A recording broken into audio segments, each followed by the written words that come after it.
स्वागत है आपका मेरे YouTube चैनल ज्ञान सागर कहानियाँ। एक कॉय ने बताया, आखिर स्त्रियों को श्मशान घाट पर जाने से क्यों रोका जाता है। नमस्कार प्रिय दर्शकों, हर हर महादेव। आप सभी का स्वागत है हमारे YouTube चैनल दिव्य ज्ञान सागर में, जहां हम आपके लिए लाते हैं सनातन धर्म की अद्भुत कथाएं और आध्यात्मिक रहस्य जो आपके मन और आत्मा को शांति प्रदान करेंगे। आज की कथा आरंभ करने से पहले आपसे एक निवेदन है। गरुड़ पुराण में कहा गया है कि जो भी कथा या शिक्षा बीच में छोड़ी जाती है वह पाप का कारण बनती है, इसलिए इस कथा को अंत तक जरूर सुने। यदि आप एक सच्चे सनातनी हैं और भगवान श्री राम में अटूट श्रद्धा रखते हैं तो अभी वीडियो को लाइक करें, चैनल को सब्सक्राइब करें और कमेंट में जय श्री राम लिखकर अपना समर्थन व्यक्त करें। तो आइए प्रिय दर्शकों, बिना देरी किए आरंभ करते हैं आज की प्रेरणादायक कथा। प्रिय दर्शकों, कई लोगों के मन में यह सवाल जरूर उठता होगा कि आखिर स्त्रियों को श्मशान घाट पर जाने से क्यों रोका जाता है। आखिर इसके पीछे की वजह क्या है। प्रिय दर्शकों, आज हम इस प्रश्न का उत्तर आपको एक अद्भुत कथा के माध्यम से देने जा रहे हैं। यह कथा स्वयं धर्मराज ने देवर्षि नारद जी को सुनाई थी। तो चलिए मित्रों, आपका अधिक समय न लेते हुए इस कथा को आरंभ करते हैं। एक बार की बात है, भगवान नारायण के परम भक्त देवर्षि नारद जी नारायण नारायण का जाप करते हुए यमलोक पहुंचे। नारद जी को आते देख यमराज बहुत खुश हो गए और कहा, हे ब्रह्मानंद, यमलोक में आपका हार्दिक स्वागत है। कहिए, आज यहां आने का उद्देश्य क्या है। अवश्य ही आप कोई विशेष समाचार लेकर आए होंगे। यमराज की बात सुनकर देवर्षि नारद जी हाथ जोड़ते हुए बोले, हे सूर्यपुत्र, हे दंडधर, मैं आपको सर्वप्रथम प्रणाम करता हूं। आज मैं कोई समाचार लेकर नहीं आया हूं, बल्कि अपनी एक शंका के समाधान हेतु यहां उपस्थित हुआ हूं। कृपया मेरी इस शंका का समाधान कर मेरे व्याकुल हृदय को शांत करें। तब धर्मराज हल्की मुस्कान के साथ बोले, हे ब्रह्मानंदन, आपके मन में जो भी प्रश्न है आप निसंकोच होकर पूछिए, मैं अवश्य आपकी जिज्ञासा का समाधान करूंगा। फिर नारद जी ने कहा, हे सूर्यनंदन, हे धर्मराज, मेरा पहला प्रश्न यह है कि मनुष्य गरीबी से कैसे छुटकारा पा सकता है, और दूसरा प्रश्न यह है कि स्त्रियों का श्मशान में प्रवेश क्यों वर्जित है। देवर्षि नारद जी की बात सुनकर धर्मराज मुस्कुराए और बोले, हे देवर्षि, आज आपने समस्त मानव जाति के कल्याण के लिए अत्यंत महत्वपूर्ण प्रश्न पूछे हैं। इन प्रश्नों के उत्तर में संपूर्ण मानव जाति का हित छिपा हुआ है। हे देवर्षि, आपके पहले प्रश्न का उत्तर मैं एक पौराणिक कथा के माध्यम से दूंगा। उसके पश्चात आपके दूसरे प्रश्न का समाधान करूंगा। इस कथा को आप ध्यान पूर्वक सुनिए। जो भी व्यक्ति इस कथा को पूरी श्रद्धा से सुनता है, उसके घर से कष्ट और दरिद्रता का नाश हो जाता है और वह गरीबी से मुक्त हो जाता है। फिर धर्मराज कथा आरंभ करते हुए बोले, हे देवर्षि, प्राचीन काल की बात है। दक्षिण दिशा में एक नगर स्थित था, जहां धनी राम नाम का एक धनी व्यापारी रहता था। उसके घर में किसी चीज की कोई कमी नहीं थी। उसका व्यापार खूब फल फूल रहा था। उसका परिवार भी आनंदमय जीवन व्यतीत कर रहा था। सेठ अपनी पत्नी के लिए हर महीने कीमती गहने और आभूषण खरीदता था, जिससे उसकी पत्नी अत्यंत प्रसन्न रहती थी। सेठ की पत्नी बहुत सरल और निश्चल स्वभाव की थी। कोई भी व्यक्ति प्रेम पूर्वक उससे कुछ पूछता तो वह बिना हिचकिचाहट सब कुछ बता देती थी। एक दिन सेठानी ने अपने पति से पूछा, हे स्वामी, आपका व्यापार कैसा चल रहा है? आप इतनी संपत्ति कैसे अर्जित करते हैं? पत्नी के इस सवाल पर सेठ ने उसे पूरी सच्चाई बता दी। सेठ ने कहा, हे प्रिय, मैं अनाज का व्यापार करता हूं। गांवों में जाकर छोटे किसानों से सस्ते दामों में अनाज खरीदता हूं और फिर उसे नगर में ऊंचे दामों पर बेचता हूं। इसी कारण मुझे अधिक मुनाफा होता है। पति की यह बात जानकर सेठानी बहुत खुश हुई। उसने सोचा, मेरे पति कितने बुद्धिमान हैं, यह बात पूरे नगर को पता चलनी चाहिए। किसी ने सच ही कहा है कि स्त्रियों के लिए कोई बात गुप्त रखना कठिन होता है। वही हाल सेठानी का था। उसने धीरे धीरे यह बात पूरे नगर में फैला दी कि उसका पति अपनी चतुराई से अधिक धन कमा रहा है। जब नगरवासियों को यह जानकारी मिली तो वे सभी भी अनाज के व्यापार में लग गए। अब सेठ को पहले की तरह सस्ते में अनाज नहीं मिल पा रहा था। प्रतिस्पर्धा बढ़ने के कारण उसे महंगे दामों पर अनाज खरीदना पड़ता था। जिससे उसका लाभ घटने लगा। धीरे धीरे सेठ का व्यापार ठप हो गया और वह निर्धनता की स्थिति में पहुंच गया। यह देखकर सेठ बहुत चिंतित रहने लगा। उसे कुछ समझ में नहीं आ रहा था कि अब क्या करे। एक दिन वह अकेला बैठा हुआ सोच विचार कर रहा था। तभी उसके द्वार पर एक साधु महात्मा भिक्षा मांगने आए। उनकी आवाज सुनकर सेठ की पत्नी ने दरवाजा खोला और साधु महात्मा को प्रणाम किया। साधु ने कहा, हे पुत्री, क्या मुझे भोजन मिल सकता है? मैंने कई दिनों से कुछ भी नहीं खाया। तभी सेठ की पत्नी बोली, हे ब्राह्मण देव, कृपया घर के भीतर पधारिए, आपका हार्दिक स्वागत है। उसने साधु महात्मा को बैठने के लिए आसन प्रदान किया और बोली, हे ब्राह्मण देव, कृपया कुछ देर प्रतीक्षा करें, मैं आपके लिए भोजन बनाकर लाती हूं। मित्रों, कुछ समय बाद सेठानी विविध प्रकार के व्यंजन बनाकर लाई और साधु महात्मा को परोसा। साधु ने भोजन ग्रहण किया और फिर थोड़ा विश्राम करने लगे। उसी समय सेठ वहां आ पहुंचे। उन्होंने साधु महात्मा को प्रणाम किया और शांतिपूर्वक उनके समीप बैठ गए। सेठ को चिंतित देखकर साधु महात्मा ने पूछा, हे पुत्र, क्या बात है? आप बहुत अशांत प्रतीत हो रहे हैं। आपकी चिंता का कारण क्या है? सेठ ने कहा, हे ब्राह्मण देव, मेरा व्यापार अब ठप होने के कगार पर है, क्योंकि नगर में बहुत से लोगों ने अनाज का व्यवसाय शुरू कर दिया है। इस प्रतिस्पर्धा के चलते हमें भारी घाटा उठाना पड़ रहा है, इसलिए मैं अत्यधिक परेशान हूं। सेठ की समस्या सुनकर साधु महात्मा ने गहरी सांस ली और पूछा, हे पुत्र, क्या आपने किसी को बताया था कि आप किस प्रकार अपना धन अर्जित करते हैं और जीविका चलाते हैं? सेठ ने उत्तर दिया, हे ब्राह्मण देव, यह बात मेरी पत्नी ने मुझसे पूछी थी, तब मैंने उसे सब कुछ बता दिया। सेठ की बात सुनकर साधु महात्मा स्थिति को भांप गए और बोले, हे पुत्र, आपने जीवन में एक बड़ी भूल कर दी है। ऐसी बातें कभी भी किसी के साथ साझा नहीं करनी चाहिए, भले ही वह आपकी पत्नी ही क्यों ना हो। फिर साधु महात्मा ने कहा, हे पुत्र, आज मैं तुम्हें एक कथा सुनाता हूं, जिसके माध्यम से यह समझाऊंगा कि 3 विशेष बातें किसी को भी नहीं बतानी चाहिए। यदि आप इन बातों का पालन करते हैं तो गरीबी आपके पास भी नहीं भटकेगी। कहानी आरंभ करते हुए साधु महात्मा ने कहा, हे पुत्र, प्राचीन काल की बात है। एक नगर में एक अत्यंत निर्धन व्यक्ति रहता था। उसकी आर्थिक स्थिति इतनी दयनीय थी कि वह अपने परिवार के लिए ठीक से भोजन की व्यवस्था भी नहीं कर पाता था। कहते हैं कि निर्धनता मनुष्य के लिए एक अभिशाप के समान होती है। बिना धन के परिवार का पालन पोषण करना अत्यंत कठिन कार्य है। साधु महात्मा आगे बोले, हे पुत्र, वह गरीब व्यक्ति किसी तरह अपने परिवार का भरण पोषण कर रहा था। कभी कभी उन्हें भोजन मिल जाता था तो कभी उन्हें भूखे पेट ही सोना पड़ता था। एक दिन उसकी पत्नी ने कहा, हे स्वामी, आखिर कब तक हम इस निर्धनता के दलदल में फंसे रहेंगे? कब हमें इस दुखद स्थिति से मुक्ति मिलेगी? हमारे पास तो इतना भी धन नहीं है कि हम भरपेट भोजन कर सकें। पत्नी के बार बार आग्रह करने पर वह व्यक्ति धन अर्जित करने के उद्देश्य से नगर की ओर प्रस्थान करने के लिए तैयार हो गया। वह जंगलों के रास्ते से शहर की ओर चल पड़ा। चलते चलते वह एक घने जंगल में पहुंच गया। लंबी यात्रा के कारण वह अत्यधिक थक गया था और उसे प्यास भी बहुत लग रही थी। उसने जंगल में किसी नदी की खोज शुरू की। कुछ समय बाद उसे एक नदी दिखाई दी। उसने नदी के पास जाकर भरपेट जल ग्रहण किया और फिर अपने गंतव्य की ओर बढ़ने लगा। चलते चलते वह जंगल के मध्य में पहुंचा, जहां उसे एक विशाल वट वृक्ष दिखाई दिया। यह वृक्ष अपने चारों ओर दिव्य प्रकाश फैला रहा था। उसकी शाखाएं मानो आकाश को छू रही थीं और उसकी जड़ें धरती में गहराई तक फैली हुई थीं। वृक्ष के आसपास का वातावरण अत्यंत शांत था और वहां शीतल हवा बह रही थी। वह निर्धन व्यक्ति उस वृक्ष के नीचे बैठकर विश्राम करने लगा। साधु महात्मा ने कथा जारी रखते हुए कहा, हे पुत्र, वह गरीब व्यक्ति आराम से लेटा हुआ था। तभी उसने देखा कि जंगल में से एक विशालकाय सर्प निकला और धीरे धीरे वट वृक्ष पर चढ़ने लगा। वह व्यक्ति यह दृश्य बड़े ध्यान से देख रहा था और सोचने लगा कि यह सांप इस वृक्ष पर क्यों चढ़ रहा है।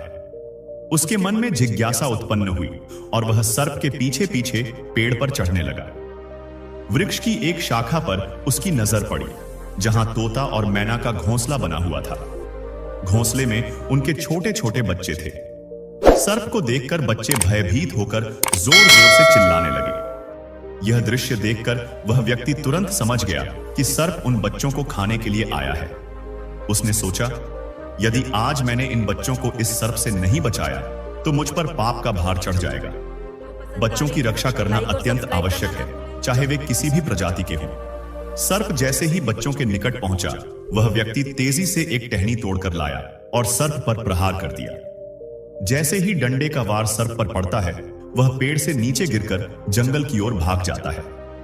इसके बाद वह गरीब व्यक्ति पुनः वट वृक्ष के नीचे आकर लेट गया। उधर तोता और मैना के बच्चे अपने रक्षक उस गरीब व्यक्ति को ईश्वर का रूप मानते हुए मन ही मन आशीर्वाद देने लगे।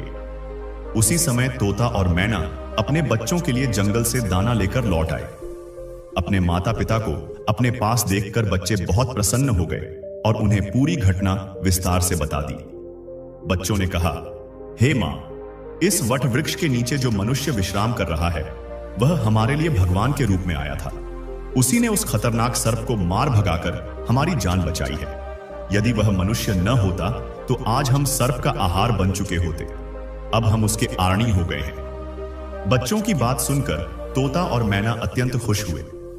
वे तुरंत उस व्यक्ति के पास गए और कृतज्ञता प्रकट करते हुए बोले, हे दयालु मनुष्य, आज आपने हमारे बच्चों की रक्षा कर हम पर बड़ा उपकार किया है। हम दोनों आपका यह उपकार कभी नहीं भूलेंगे। फिर तोता और मैना ने पूछा, हे सज्जन पुरुष, आप कौन हैं और यहां किस उद्देश्य से आए हैं? उनके प्रश्न के उत्तर में वह व्यक्ति बोला, हे पक्षियों, मैं एक निर्धन व्यक्ति हूं।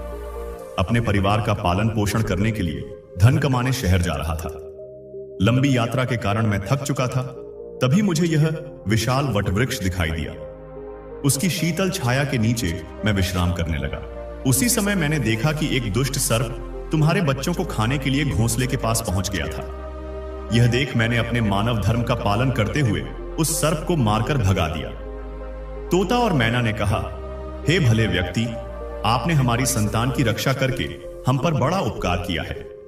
संसार में बच्चों से अधिक प्रिय कुछ भी नहीं होता। हम समझते हैं कि आप भी अपने बच्चों के लिए ही धन कमाने निकले हैं। आपने हमारे बच्चों की रक्षा की है, इसलिए अब हम आपके बच्चों की भूख मिटाना चाहते हैं। हम दोनों पक्षी आपके लिए अनमोल मोती लाने का निर्णय करते हैं। हमने सुना है कि ये मोती मनुष्यों के लिए अत्यंत मूल्यवान होते हैं। हम आपको कुछ मोती देंगे। उन्हें बेचकर आप अपने लिए भोजन और अन्य आवश्यक वस्तुएं खरीद सकते हैं। बदले में हम चाहते हैं कि आप यहां रहकर हमारे बच्चों की देखभाल करें। हम प्रतिदिन आपके लिए कीमती मोती लाते रहेंगे। पक्षियों की बात सुनकर वह गरीब व्यक्ति अत्यंत प्रसन्न हो गया। उसने सोचा, यदि मुझे यहां बैठे बैठे धन मिल सकता है तो शहर जाने की आवश्यकता ही क्या है। यह सोचकर उसने तोता और मैना की बात स्वीकार कर ली। सन्यासी महात्मा आगे कहते हैं, हे पुत्र, वह व्यक्ति तोता के दिए हुए कुछ मोती लेकर बाजार गया और उन्हें बेचकर अपने लिए खाने पीने का सामान खरीद लाया। फिर उसने वट वृक्ष के नीचे एक छोटी सी झोपड़ी बना ली और वहीं रहने लगा। वह नियमित रूप से तोता और मैना के बच्चों की देखभाल करता था। अब तोता और मैना निश्चिंत हो गए, क्योंकि उन्हें अपने बच्चों की सुरक्षा के लिए एक भरोसेमंद व्यक्ति मिल गया था। अब वे सुबह सुबह अपने घोंसले से उड़कर भोजन की तलाश में जाते और संध्या के समय लौटकर अपने बच्चों को सुरक्षित पाकर प्रसन्न होते। वे उस गरीब व्यक्ति का आभार व्यक्त करते और उसे बदले में बहुमूल्य मोती देते। इस तरह धीरे धीरे समय बीतता गया। तोता और मैना के बच्चों का भी विकास होने लगा और वे उड़ने के काबिल हो गए। इस बीच उस गरीब व्यक्ति को अपने परिवार की याद सताने लगी। एक दिन उसने तोता और मैना से कहा, हे पक्षियों, बहुत दिन बीत गए हैं। मैं अपने घर नहीं गया हूं। मुझे अपने पत्नी और बच्चों की चिंता हो रही है। न जाने वे किस हाल में होंगे। यह सुनकर तोता और मैना बोले, हे भले मनुष्य, अब आप निश्चिंत होकर अपने घर जा सकते हैं। हमारे बच्चे अब उड़ने और अपनी सुरक्षा करने में सक्षम हो गए हैं। अब आपको हमारी कोई चिंता नहीं करनी चाहिए। आप अपने परिवार के साथ आनंद पूर्वक रहिए। यदि कभी आप हमसे मिलने का मन करें तो इस स्थान पर आ जाना। इतना कहकर उन्होंने उस व्यक्ति को ढेर सारे कीमती मोती भेंट किए। वह व्यक्ति उन मोतियों को लेकर अपने घर लौट गया। घर पहुंचकर उसने वह मोती अपनी पत्नी को दिखाए। इतने सारे मोती देखकर उसकी पत्नी अचंभित और अत्यंत प्रसन्न हो गई। उसने पूछा, हे स्वामी, ये बहुमूल्य मोती आपको कहां से मिले? तब उस व्यक्ति ने कहा, हे प्रिय, ये सारे मोती मुझे तोता और मैना ने दिए हैं। मैं कई महीनों से उनके बच्चों की देखभाल कर रहा था। बदले में उन्होंने मुझे ये अनमोल मोती दिए हैं। इन मोतियों को बेचकर हम धनवान बन सकते हैं और इस गरीबी के अभिशाप से छुटकारा पा सकते हैं। अब मैं इन मोतियों को बेचकर अपने बच्चों के लिए उत्तम वस्त्र लाऊंगा और तुम्हारे लिए नए नए गहने बनवाऊंगा। मित्रों, आगे सन्यासी महात्मा सेठ से कहते हैं, हे पुत्र, अब वह व्यक्ति उन मोतियों को बेचकर बाजार से अपने घर के लिए आवश्यक सभी सामान ले आया और एक सुंदर सा घर बनवाया। इसके बाद वह अपनी पत्नी और बच्चों के साथ सुखमय जीवन बिताने लगा। प्रिय मित्रों, एक दिन उस राज्य के राजा केशव देव की तबीयत अचानक खराब हो गई। वह एक गंभीर रोग से पीड़ित हो गए। उनके इलाज के लिए दूर दूर से नामी वैद्य और हकीम आने लगे। सभी ने अपने अपने तरीकों से राजा का उपचार करने का प्रयास किया, परंतु राजा के स्वास्थ्य में कोई सुधार नहीं हुआ। तब एक दिन राजकीय वैद्य ने कहा, महाराज, इस रोग का एकमात्र उपाय यह है कि आपको किसी तोते के बच्चे का मांस प्राप्त हो, तभी आप पूर्ण रूप से स्वस्थ हो सकते हैं।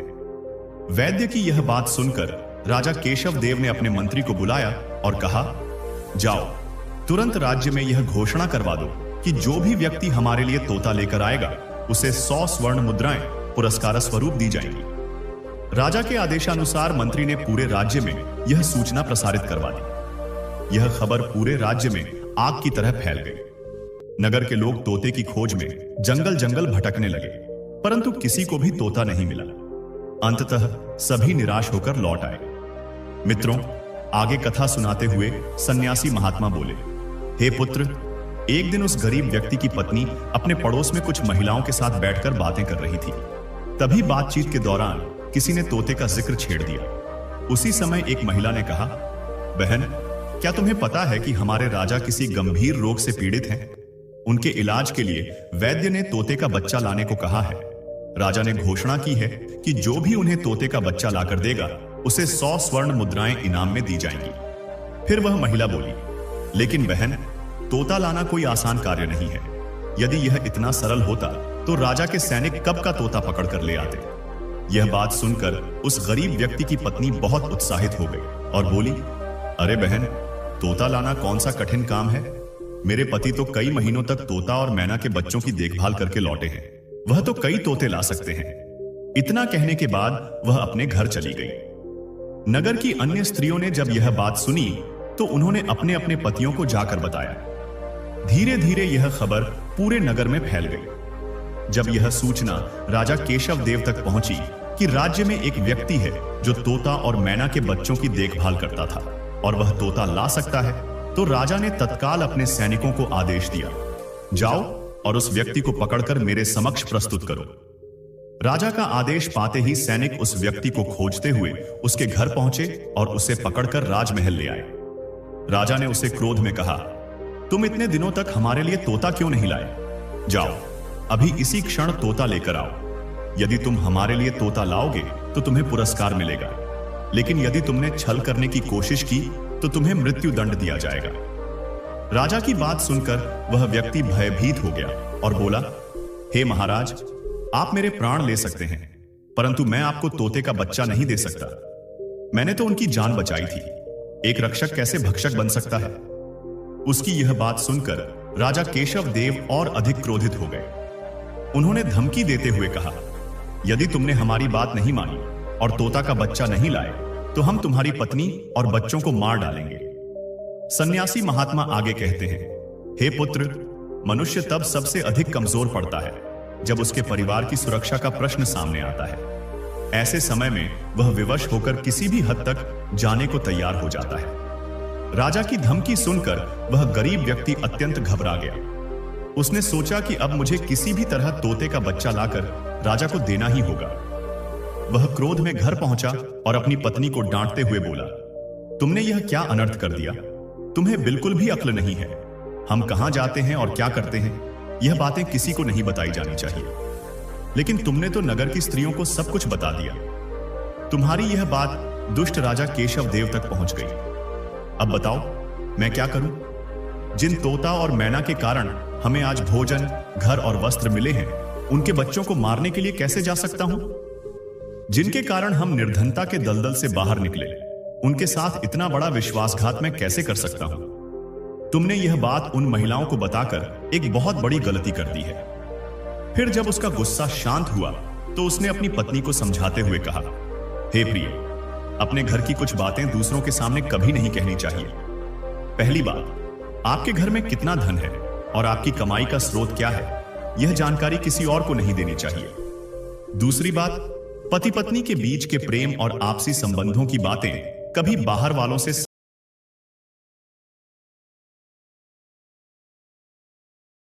से साझा नहीं करनी चाहिए। तीसरी बात, घर के अंदर होने वाले झगड़े, मतभेद, अपमान या आपसी विवाद की बातें दूसरों से नहीं कहनी चाहिए, वरना लोग हमारी गुप्त बातों का लाभ उठाकर हमें नुकसान पहुंचा सकते हैं। चौथी बात, अपनी कमजोरी और उन्नति के रहस्यों को भी किसी को नहीं बताना चाहिए। वे बातें जिनसे आपके परिवार पर संकट आ सकता है, दूसरों से छिपाकर रखनी चाहिए। मित्रों, सन्यासी महात्मा सेठ से कहते हैं, हे पुत्र, इसके अतिरिक्त मनुष्य को ऐसी बातें अपनी पत्नी को भी नहीं बतानी चाहिए जिनसे परिवार की प्रतिष्ठा कम हो, संबंधों में दरार आए या कोई बड़ी विपत्ति आ जाए। अक्सर स्त्रियां उत्साहित होकर जल्दी ही किसी पर विश्वास कर अपनी बातें साझा कर देती हैं। इसी कारण से कई बार समस्याएं खड़ी हो जाती हैं। फिर वह गरीब व्यक्ति अपनी पत्नी से बोला, हे प्रिय, तुम्हारी एक गलती ने आज पूरे परिवार को संकट में डाल दिया है। यदि तुमने यह बात छुपाई होती तो आज हम निश्चिंत होकर अपने घर में सुखमय जीवन बिता रहे होते। अब राजा ने आदेश दिया है कि तोते का बच्चा लाकर देना ही होगा। यदि मैंने उनकी आज्ञा नहीं मानी तो वे पूरे परिवार को मृत्यु दंड देंगे। मैं जिन बच्चों की इतनी दिनों तक देखभाल करता रहा, जिन्हें काल के ग्रास से बचाया, अब मैं उन्हीं को मृत्यु के मुंह में कैसे डाल सकता हूं? उसकी पत्नी ने कहा, हे स्वामी, अब जो होना था वह हो गया। अब हमें अपने और अपने बच्चों के प्राण बचाने हैं। आपको यह पाप करना ही पड़ेगा। मजबूर होकर वह व्यक्ति दुखी मन से जंगल की ओर चल पड़ा, जहां वह तोता और मैना के बच्चों की देखभाल करता था। उधर जब तोता, मैना और उनके बच्चों ने उस व्यक्ति को दूर से आते देखा तो वे खुशी से चहचहाने लगे। अपने बच्चों को इतना खुश देखकर तोता और मैना बोले, अरे बच्चों, तुम इतने प्रसन्न क्यों हो रहे हो? वह व्यक्ति तुम में से किसी एक को लेने आया है। अब बताओ, तुम में से कौन है जो उसके साथ जाएगा और उसकी तथा उसके परिवार की जान बचाएगा? तोता आगे बोला, लेकिन एक बात ध्यान रखना, तुम में से जो भी उसके साथ जाएगा वह कभी लौट कर नहीं आएगा। राजा उसे भोजन बना देगा। तोते के बच्चे ने पूछा, पिताजी, आप ऐसा क्यों कह रहे हैं? तोता बोला, बेटा, इस राज्य के राजा एक गंभीर बीमारी से ग्रस्त हैं। वैद्य ने उन्हें तोते के बच्चे का मांस खाने का सुझाव दिया है, इसलिए वह व्यक्ति मजबूर होकर किसी एक बच्चे को लेने आया है। अगर तुम में से कोई तैयार है तो जा सकता है। तभी एक बच्चे ने कहा, पिताजी, यह वही व्यक्ति है जिसने हमारी जान बचाई थी। आज वह बहुत बड़ी मुसीबत में है। इस कठिन समय में हमें भी उसकी सहायता करनी चाहिए, भले ही हमें अपने प्राणों की आहुति क्यों न देनी पड़े। मैं उसके साथ जाऊंगा। उधर वह गरीब व्यक्ति उदास मन से वट वृक्ष के पास पहुंचा और तोता मैना से अपनी पूरी व्यथा सुनाई। उसकी बात सुनकर तोता और मैना ने कहा, हे भाई, चिंता मत करो, हमारे बच्चे तुम्हारे साथ जाने को तैयार हैं। तुम इनमें से किसी एक को ले जाओ। वह व्यक्ति दुखी मन से एक तोते के बच्चे को लेकर महल लौट आया। राजा ने उस तोते के बच्चे को पिंजरे में बंद करवा दिया और अपने सेवक से कहा, इसे सुरक्षित स्थान पर रख दो, कल हम इसका मांस खाएंगे। सेवक ने राजा के आदेश का पालन करते हुए तोते के बच्चे को सुरक्षित स्थान पर रख दिया। तभी सन्यासी महात्मा अचानक शांत हो गए। यह देख सेठ ने कहा, हे मुनिवर, आप अचानक चुप क्यों हो गए? कृपया आगे की कथा सुनाएं। यह कथा बहुत ज्ञानवर्धक है। सेठ के आग्रह पर सन्यासी महात्मा आगे की कथा सुनाते हुए बोले, हे पुत्र, राजा केशव देव का एक पुत्र था जिसका नाम विनायक था। वह अत्यंत दयालु और विनम्र स्वभाव का था। राजकुमार विनायक जीव जंतुओं और पक्षी पशुओं से अत्यंत प्रेम करता था। उसे यह झात नहीं था कि वह तोता उसके पिता के भोजन के लिए लाया गया है। एक दिन राजकुमार अपने कुछ मित्रों के साथ उसी स्थान पर खेल रहा था। जहां तोते के बच्चे को पिंजरे में कैद कर रखा गया था। राजकुमार ने जब पिंजरे में बंद उस सुंदर तोते के बच्चे को देखा तो वह उसके साथ खेलने लगा। तभी राजकुमार का एक मित्र बोला, हे मित्र, इस तोते को बाहर निकालो, यह कितना मनमोहक है, इसे पिंजरे में बंद रखना उचित नहीं है, हम इसे मुक्त कर देते हैं। अपने मित्र की बात सुनकर राजकुमार ने पिंजरे का ताला खोल दिया। जैसे ही पिंजरा खुला, तोते का बच्चा पंख फैलाकर आकाश में उड़ गया। जब यह बात राजा केशव देव को पता चली तो वे अत्यंत क्रोधित हो उठे। राजा ने तुरंत राजकुमार को बुलाया और गुस्से में बोले, अरे मूर्ख, तुमने उस तोते के बच्चे को क्यों आजाद कर दिया? तुम्हें पता भी है कि वह हमें कितनी कठिनाई से मिला था।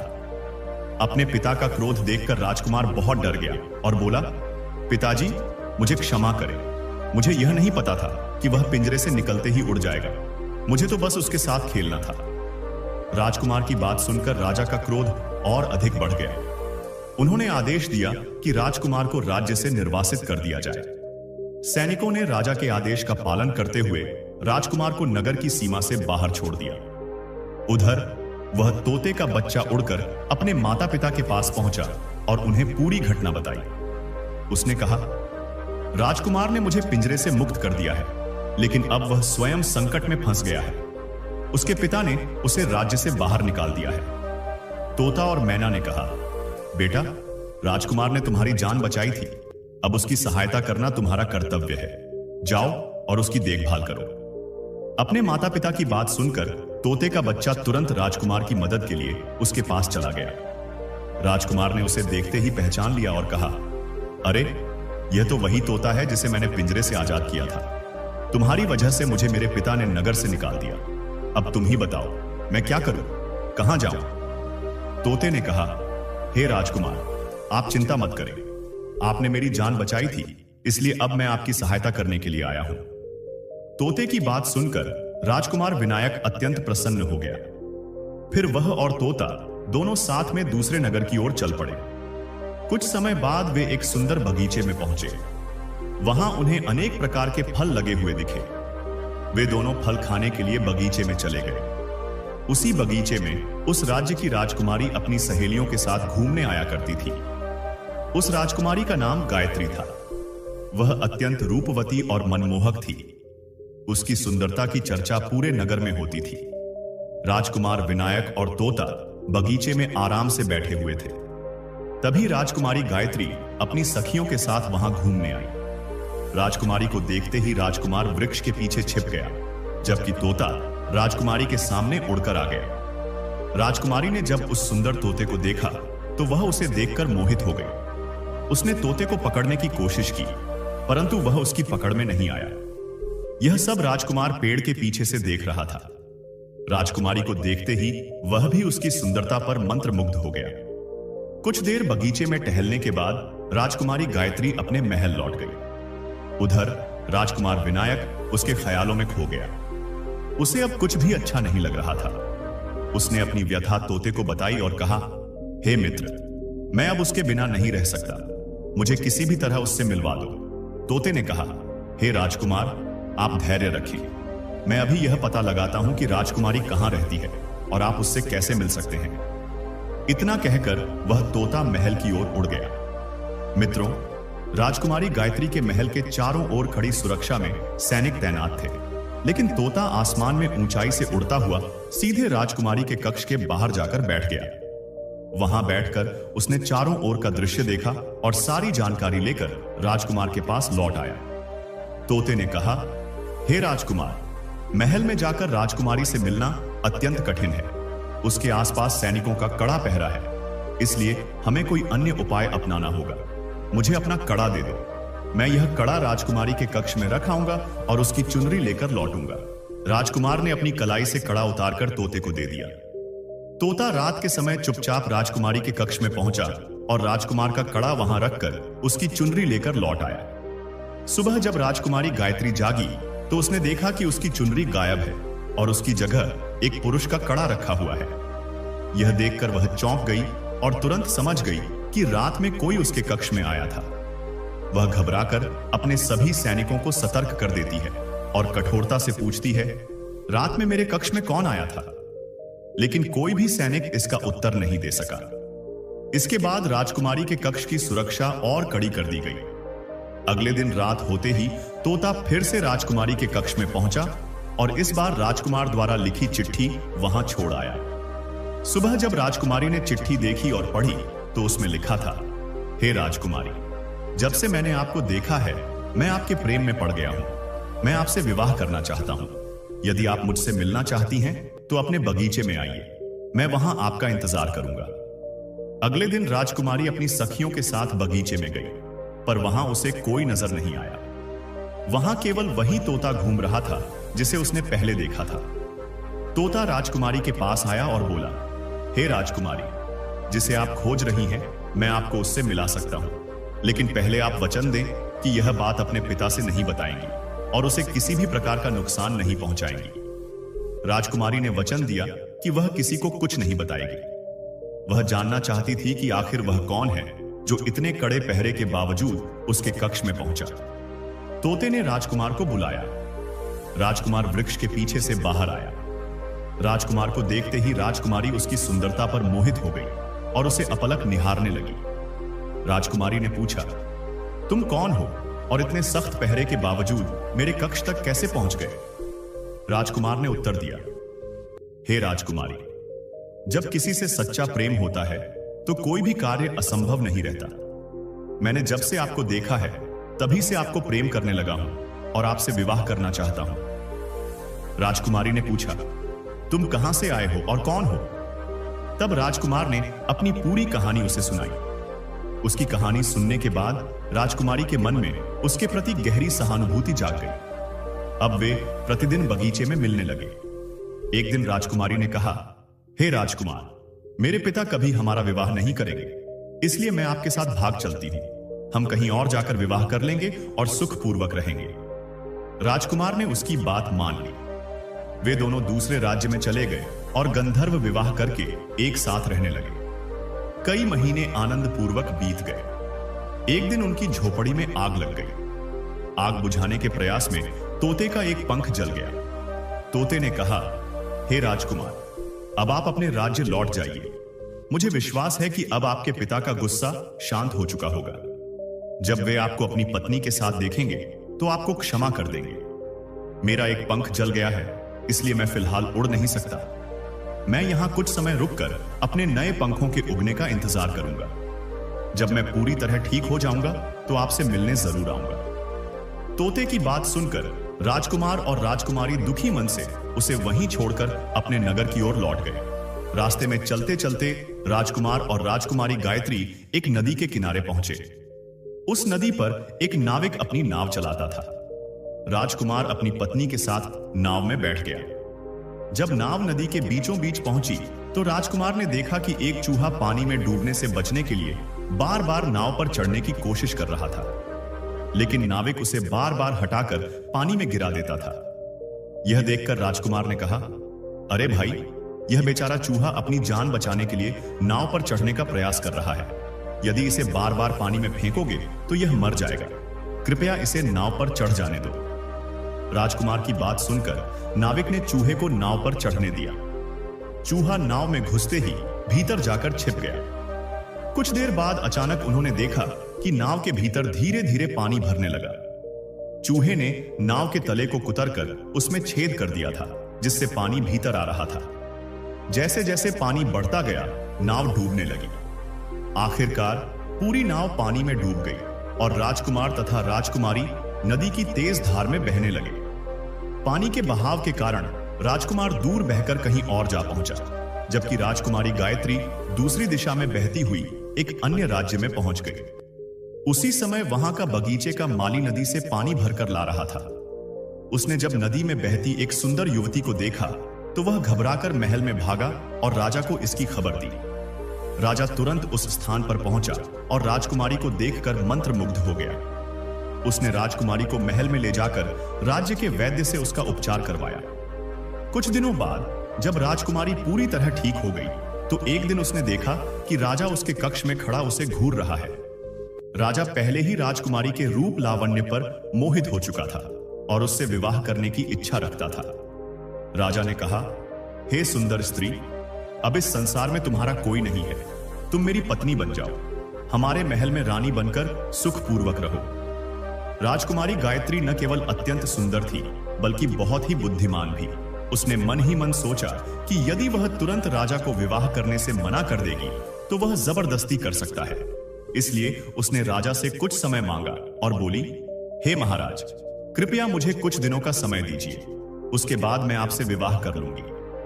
राजा उसकी बात मान गया। अब राजकुमारी महल में ही रहने लगी। वह अपनी बुद्धिमानी से महल में गरीब और असहाय लोगों को भोजन कराने का प्रबंध करने लगी। उधर राजकुमार दक्ष अपनी पत्नी से बिछड़ने के बाद इधर उधर भटक रहा था। संयोग से एक दिन वह उसी राज्य में पहुंच गया जहां राजकुमारी गायत्री रह रही थी। उस समय राजकुमारी गरीबों को भोजन करा रही थी। उसने जैसे ही राजकुमार को देखा, तुरंत उसे पहचान लिया और उसकी आंखों में आंसू आ गए। राजकुमारी ने राजकुमार को एकांत में बुलाकर पूरी सच्चाई बताई और कहा, हे स्वामी, आप यहां रहकर इस राजा की सेवा करें। जब सही समय आएगा तब हम यहां से भाग चलेंगे। राजकुमार ने उसकी बात मान ली और महल में राजा का सेवक बनकर रहने लगा। अब वह राजकुमारी की सहायता करने लगा और दोनों मिलकर गरीबों को भोजन कराते थे। राजा को यह नहीं पता था कि उसका नया सेवक वास्तव में राजकुमारी का पति है। वह उसे बस एक साधारण नौकर समझता था। राजकुमार दक्ष राजकुमारी गायत्री के साथ महल के बगीचे में पक्षियों को दाना डालता और गरीबों की सहायता करता। एक दिन वही तोता राजकुमारी के महल में पक्षियों के साथ दाना चुगने आया। अब उसके नए पंख उग चुके थे। जब उसने राजकुमार और राजकुमारी को देखा तो तुरंत पहचान गया। राजकुमार ने भी तोते को देखा और उसकी आंखों में आंसू छलक आए। उन्होंने तोते को अपनी पूरी कहानी बताई कि किस तरह वे इस महल में फंस गए हैं और राजा को यह भी नहीं पता कि वे पति पत्नी हैं। तोते ने कहा, हे राजकुमार, आप चिंता मत करें। आज रात जब राजा के सभी सैनिक गहरी नींद में होंगे, तब हम आपको यहां से सुरक्षित निकालकर आपके पिता केशव देव के राज्य में पहुंचा देंगे। रात होते ही महल के सभी सिपाही सो गए। उस समय राजकुमार और राजकुमारी चुपचाप महल से बाहर निकल पड़े। तोते के मार्गदर्शन में वे अपने राज्य पहुंच गए। अपने पुत्र को सामने देखकर राजा केशव देव अत्यंत प्रसन्न हुए। उन्हें अपनी गलती पर गहरा पछतावा हुआ।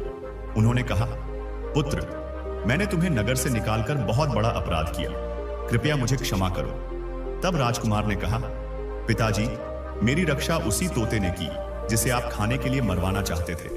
उसी ने मुझे संकटों से बचाया और शत्रुओं से मुक्ति दिलाई। राजकुमार की बात सुनकर राजा बहुत प्रसन्न हुए और उन्होंने उसी दिन से यह संकल्प लिया, आज से हमारे राज्य में कोई भी जीव जंतु या पक्षी मारा नहीं जाएगा। सभी लोग इन्हें दाना देंगे और उनका सम्मान करेंगे। मित्रों, आगे सन्यासी महात्मा सेठ से कहते हैं, हे पुत्र, इस कथा से हमें यह सीख मिलती है कि कुछ बातें किसी से भी साझा नहीं करनी चाहिए, क्योंकि ऐसी बातें जीवन में भारी संकट ला सकती हैं। जैसे आपने अपनी पत्नी को यह बता दिया था कि आप किस प्रकार धन कमाते हैं और अब आपकी यही बात आपके व्यापार को संकट में डाल चुकी है। सेठ को अपनी गलती का एहसास हुआ और उन्होंने अपनी पत्नी को समझाया कि जीवन में कुछ रहस्यों को गुप्त रखना आवश्यक है। तब धर्मराज ने देवर्षि नारद जी से कहा, हे देवर्षि, अब आपको आपके पहले प्रश्न का उत्तर मिल गया होगा। अब मैं आपके दूसरे प्रश्न का उत्तर देता हूं कि स्त्रियों का श्मशान घाट पर जाना क्यों वर्जित है। धर्मराज बोले, हे देवर्षि, स्त्रियों का स्वभाव अत्यधिक संवेदनशील और करुणामय होता है। अंतिम संस्कार के समय का माहौल अत्यंत गंभीर और दुखद होता है। ऐसे समय में स्त्रियां भावुक होकर अत्यधिक व्यथित हो सकती हैं और रोने लगती हैं, जिससे मृत आत्मा को कष्ट पहुंच सकता है। मृत्यु जीवन का एक अनिवार्य चक्र है और श्मशान को सकारात्मक और नकारात्मक शक्तियों से युक्त स्थान माना जाता है। आगे धर्मराज कहते हैं, हे देवर्षि, श्मशान में कई बार तांत्रिक और दैवीय क्रियाएं भी संपन्न होती हैं। यदि उस समय महिलाएं वहां उपस्थित होंगी तो वे भयभीत हो सकती हैं और नकारात्मक ऊर्जा का प्रभाव उन पर शीघ्रता से पड़ सकता है। पुरुषों की तुलना में महिलाओं का हृदय अधिक कोमल होता है, जिससे वे मानसिक आघात का शिकार हो सकती हैं। इससे उनकी शारीरिक और मानसिक स्थिति पर बुरा प्रभाव पड़ सकता है। इसके बाद धर्मराज ने कहा, हे देवर्षि, अब आपको आपके दोनों प्रश्नों के उत्तर मिल चुके होंगे। देवर्षि नारद जी ने कहा, हे सूर्यपुत्र, हे धर्मराज, आपके मुख से इतनी ज्ञानवर्धक बातें सुनकर मैं धन्य हो गया। मैं इस दिव्य ज्ञान को तीनों लोकों में प्रसारित करूंगा। तो प्रिय दर्शकों, इस कहानी के विषय में आपके क्या विचार हैं? कृपया अपनी राय कमेंट बॉक्स में प्रस्तुत करें। तो प्रिय दर्शकों, आशा करते हैं आपको यह कथा अवश्य ही पसंद आई होगी। अगर आपको यह कथा पसंद आई है तो इस वीडियो को लाइक करिए, और अगर आप सभी लोग हमारे चैनल पर नए हैं तो हमारे चैनल दिव्य ज्ञान सागर को अवश्य सब्सक्राइब करें। साथ ही इस वीडियो को ज्यादा से ज्यादा लोगों में शेयर करें ताकि उन्हें भी इस विषय में पता चल सके। और इस वीडियो के कमेंट सेक्शन में जय श्री कृष्णा अवश्य लिखें। बाकी मित्रों, इस वीडियो को यहां तक देखने के लिए आप सभी लोगों का दिल से धन्यवाद। जय श्री राम।